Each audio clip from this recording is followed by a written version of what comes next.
एक दिन की बात है, बादशाह अकबर की सभा में नाचा गाना चल रहा था। बादशाह अकबर नाचने वाली महिला के नाच से इतना प्रसन्न हुए कि महिला को अपनी इच्छा अनुसार कुछ भी मांगने को कहा। यानी महिला राजा की धन दौलत महल आदि में से कुछ भी मांग सकती थी।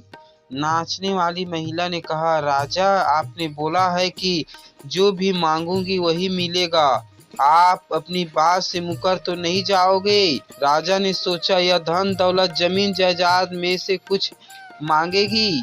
राजा ने महिला की मांग पूरी करने के लिए वचन दे दिया। जब महिला ने अपनी मांग राजा के सामने रखी तो राजा दरबार के साथ सभा में मौजूद सभी की आंखें चार हो गई। नाचने वाली महिला ने राजा अकबर के राज सिंहासन पर कल सुबह हगने की मांग रखी। राजा हैरान होकर महिला को देखते हैं, किंतु राजा वचनबद्ध थे तो दिल पर पत्थर रखकर हाँ कर दिया। राजा पूरी रात सो नहीं पाए। राजा ने आधी रात में ही बीरबल को बुलाने का आदेश दिया। बीरबल वहां पहुंचते हैं और राजा को हैरान देख उनकी समस्या पूछते हैं। राजा ने बीरबल को सारी बात बताई। राजा की बात सुनकर बीरबल बोलते हैं, बस महाराज, इतनी सी बात और इस छोटी सी बात पर आप इतने परेशान हैं? राजा थोड़े गुस्से में, बीरबल आपको यह छोटी सी बात लगती है? बीरबल बोलते हैं, हे राजा, आप परेशान ना हो, अब आप सो जाइए, कल वही होगा जो नहीं होना चाहिए। अगले दिन सभा फिर लगती है। महाराज अकबर को बीरबल पर पूरा विश्वास था, लेकिन फिर भी उनकी आंखों में नमी थी।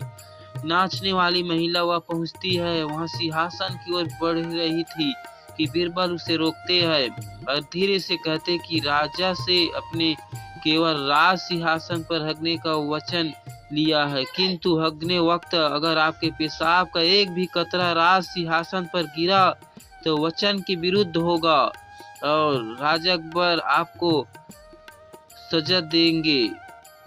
बीरबल की बात सुनते ही महिला की आंखें चार हो गई और भयभीत होकर राजा से क्षमा मांगने लगी। राजा अकबर हमेशा की तरह बीरबल से अत्यधिक प्रसन्न हुए। कहानी से शिक्षा, सोच के आगे बुराई के पैर नहीं होते।